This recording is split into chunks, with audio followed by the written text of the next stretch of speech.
बिहार में कोचिंग संचालक अब अपनी मनमानी नहीं कर पाएंगे। इन पर नकेल कसने की पूरी तैयारी बिहार सरकार ने कर रखी है। क्या पढ़ाते हैं और क्या कुछ लेते हैं, इन सब की जानकारी के साथ और कई सारी चीजें हैं जो अब इन संस्थानों को सरकार को बतानी होगी। इन संस्थानों को संचालन के लिए हर हाल में राज्य सरकार से निबंधन कराना होगा, तय मानक के अनुरूप सुविधाएं देनी होंगी।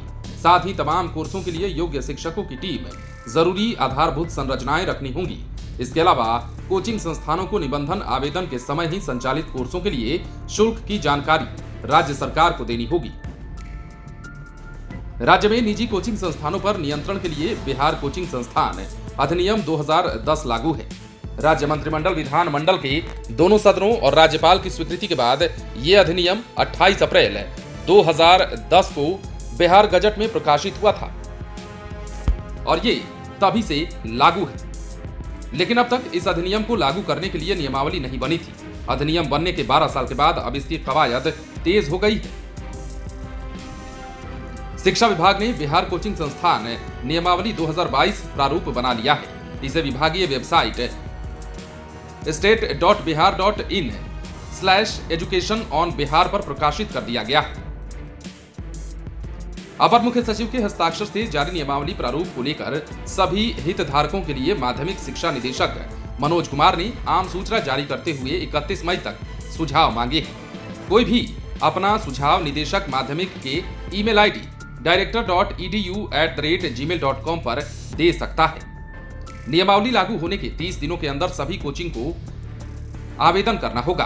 बिहार कोचिंग संस्थान नियमावली 2022 लागू होने के 30 दिनों के अंदर ही पूर्व से चल रहे सभी कोचिंग संस्थानों को निर्धारित प्रारूप में निबंधन के लिए पंजीकरण समिति के समक्ष आवेदन करना होगा। 5000 का निबंधन शुल्क जबकि नवीनीकरण शुल्क 3000 का है। आवेदन के साथ पाठ्यक्रम पूर्ण करने की अवधि, शिक्षण फीस, भौतिक संरचना की जानकारी इत्यादि देनी होगी। वर्ग कक्ष का न्यूनतम क्षेत्र प्रति छात्र 1 वर्ग मीटर होगा। शिक्षकों का बायोडाटा भी देना होगा। न्यूनतम स्नातक योग्यताधारी या सेवानिवृत्त शिक्षक ही पढ़ा सकेंगे। बिना पंजीकरण कोचिंग चलाना भी अपराध की श्रेणी में ही आता है। प्रस्तावित नियमावली के मुताबिक बिना निबंधन या फिर इसके नवीनीकरण यानी कि निबंधन के 3 साल बाद कोचिंग चलाना अपराध की श्रेणी में आएगा।